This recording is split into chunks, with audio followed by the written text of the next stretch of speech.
Bom dia a todos. Na aula de hoje eu vou falar sobre construção de escalas e sobre um coeficiente, que é o coeficiente alfa de Cronbach, que é utilizado para medir a consistência interna dos itens de uma escala, né, para dizer se eles formam ou não uma boa escala. Então, em primeiro lugar, para que a gente constrói uma escala, né? Em geral, a gente assume que alguma coisa medida através de uma escala é melhor, né, mais fidedigno do que você medir um conceito através de só uma ou duas questões. A outra vantagem também é que, às vezes, você quer medir o grau, né, daquele conceito subjacente, né, que você está querendo medir, né? Então, a escala ela vai te transformar né, a sua medida numa medida ordinal, né? E aí você pode usar outro tipo de estatística e comparar, correlacionar a tua escala com outros fenômenos, né? Então, eu estou aqui com uma pesquisa de vitimização, com cerca de 80 mil entrevistados, e ela tem diversas escalas, né? Então, por exemplo, essas questões 146 de A até E. Né? As pessoas daqui são dispostas a ajudar seus vizinhos, as pessoas dessa vizinhança são muito unidas, pode-se confiar nas pessoas dessa vizinhança. Você vê então que são todas questões, né, que medem, vamos dizer assim, o grau de coesão, vamos dizer assim, de uma vizinhança. E esse grau de coesão da vizinhança, então, vamos dizer que é a variável latente, né, que é a variável que você quer medir, né, e construir através da escala. E você vê que as respostas aqui, elas vão de tem 5 pontos, ela vai de concorda totalmente até discorda totalmente, é o que a gente chama de uma escala de Likert, né? O coeficiente de Cronbach, ele pode ser utilizado para variáveis dicotômicas, para variáveis de escala, mas ele foi pensado para esse tipo de resposta, né? Que já é de nível ordinal, aqui no caso uma escala de Likert. Eu vou pegar aqui no nosso exemplo, eu vou construir uma outra escala. Eu estou pegando essas questões aqui 148, de A até L, né, porque é um número maior de perguntas. Né? Então, você vê, são perguntas sobre o bairro. Né? Como é que é aqui no bairro o comércio, as padarias, farmácia, como é que é a iluminação, pavimentação, manutenção das ruas, locais de esporte, enfim, são diversos itens, né, que o entrevistado avalia aí como ótimo até péssimo, ou, aqui não é exatamente uma escala de Likert, tem essa opção 6 que a não tem, né, mas funciona do mesmo modo. Ele vai, então, avaliar cada um desses itens segundo esses pontos, né.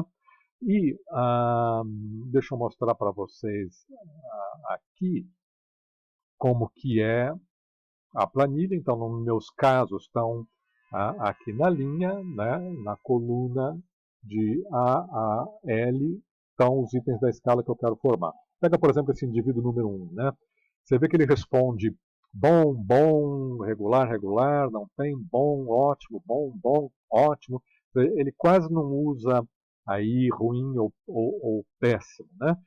Então você vê que é mais ou menos constante, né? Que você tem pouca variância na forma como ele vai avaliar os diversos itens. Presta atenção também, tem em mente essa variável 148G, que pergunta como que é o policiamento a pé no bairro. Você vê que tem nessa coluna diversas respostas, não tem, péssimo, péssimo, não tem, não tem, não tem. Quer dizer, ela é um pouco diferente, né? Talvez ela não esteja tão correlacionada com os demais itens da escala. Mas é isso que o alfa de Cronbach vai ajudar a gente ver, porque no final das contas o que ele está usando é a variância intra-itens e a variância total da escala. Deixa eu mostrar rapidamente aqui a fórmula para vocês. Alfa é igual a kk menos 1. Né? Então, kk menos 1 é o número de itens da sua escala. No nosso caso, são 12 sobre 11. Né? E entre colchetes, você tem 1 menos a somatória da variância de cada um, né, dos itens da minha escala sobre a variância do total da escala. Então, o SPSS automaticamente vai construir uma escala aditiva simples, né? Somando as respostas daquele 12 itens e vai calcular a variância total da escala, porque isso aí vai entrar na fórmula do alfa. Voltando ali para o SPSS. Vamos lá, então, em análise, você vai achar o alfa de Cronbach aqui em escala, em análise de confiabilidade, quer dizer, que nível de confiança eu tenho, né, que esses itens formam realmente uma escala, uma boa escala.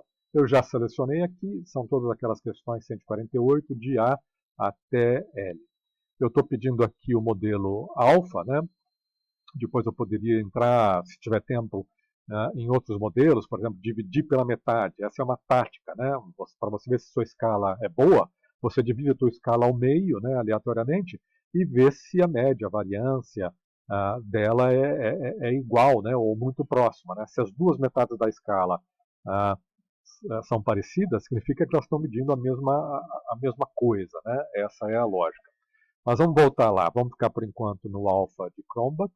E aqui em estatística, eu vou pedir só estatísticas descritivas para cada item da escala, para a escala como um todo, e esse resultado aqui, né? A escala, se o item for excluído, né?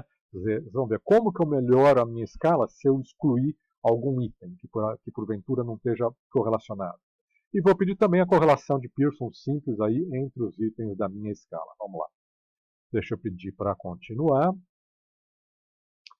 Passar para o output. Vamos ver, então o que ele deu? Ele usou aí 68 mil casos, 87%, né, da minha amostra. O que ele me deu? O alfa de Cronbach, né? Aí ele deu 0,80. O alfa de Cronbach ele varia de 0 a 1. 1 é quando a correlação entre os itens da sua escala é perfeita. E 0 quando eles não estão correlacionados. Você pode obter também valores negativos, né? Vamos dizer que aqueles meus pontos lá de 1 a 5, de ótimo a péssimo, ele foi categorizado como ótimo 1, péssimo 5. Se eu tivesse invertido essa pontuação, aí o meu alfa de Cronbach seria negativo. Mas o ideal é que você deixe sempre ele no sentido positivo, né? E vamos lembrar que todas as variáveis da tua escala precisam estar categorizados da mesma forma, né?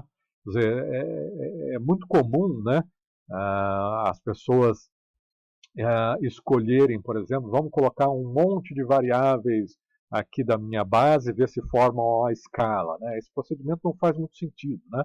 Você tem que pegar sempre questões que sejam atinentes a alguma dimensão específica e que tenham sido medidas da mesma forma, né? Ou de forma dicotômica, sim, não, ou naquela escala de Likert, né? De ótimo a péssimo e assim por diante. Por isso que eu selecionei apenas essas 12 questões aí do questionário.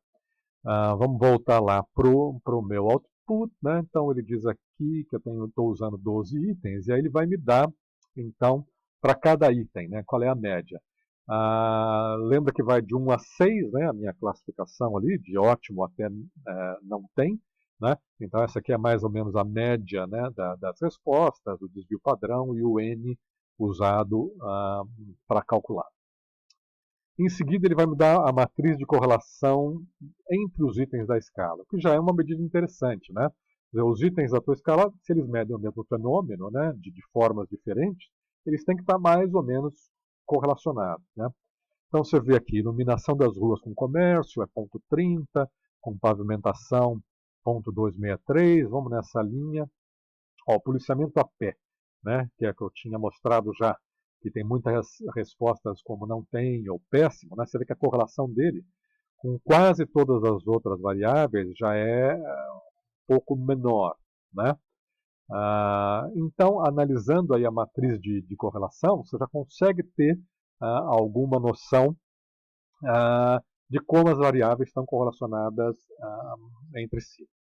Finalmente, ele vai me dar as estatísticas aí da escala como um todo. Né? E ele vai colocando cada uma das minhas 12 questões, né? E vai me dizer o que acontece, né? Quer dizer, como é que eu melhoro o meu alfa de Cronbach, né?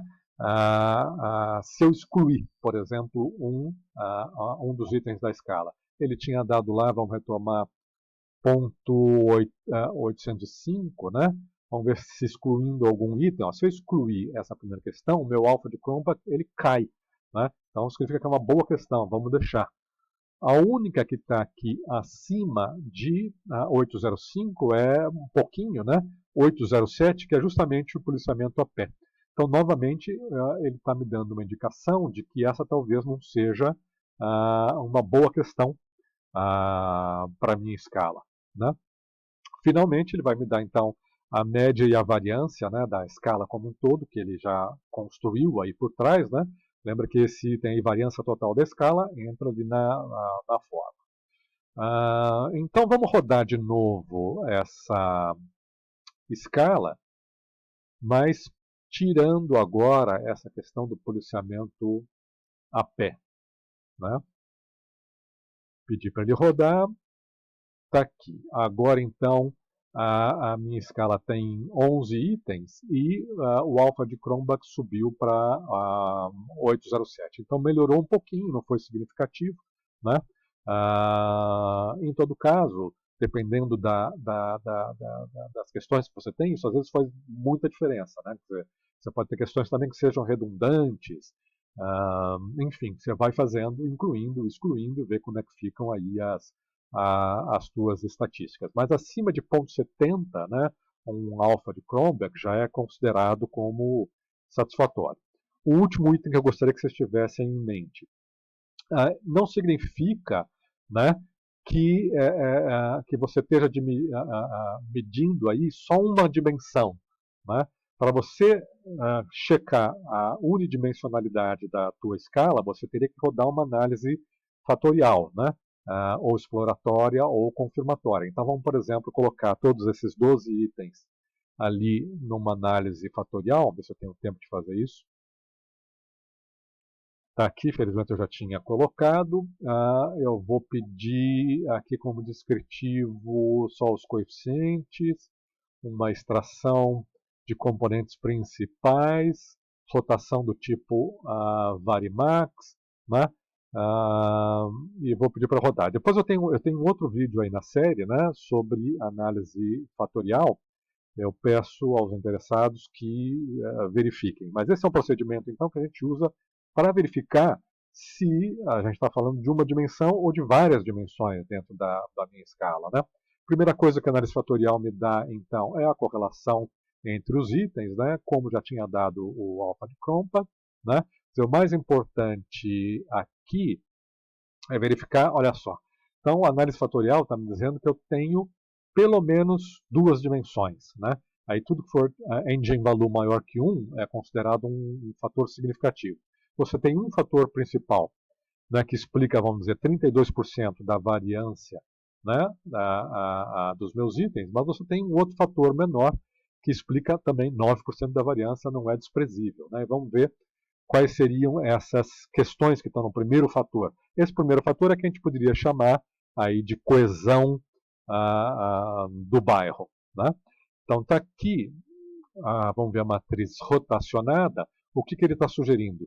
Que essas questões aqui fazem parte desse primeiro componente, que seria a minha dimensão coesão do bairro, e essas questões, policiamento a pé, policiamento viatura, locais de esporte, cultura e lazer, não. Então, o que é melhor fazer? Vamos tirar, né, esses itens e rodar de novo a escala, só com as perguntas que fazem parte dessa dimensão que a gente está chamando aí, essa dimensão latente, coesão do bairro. Bom, definida a escala, o próximo passo é você construir, né, você pode construir aí uma escala aditiva simples, ou usar esse peso fatorial número 1 da análise fatorial. Né? Ele também vai te dar uma escala daquela dimensão coesão do bairro. E depois você usa isso para correlacionar com outras variáveis que sejam de teu interesse. Por hoje é só, obrigado, curtam o canal, inscrevam-se, etc. E tal.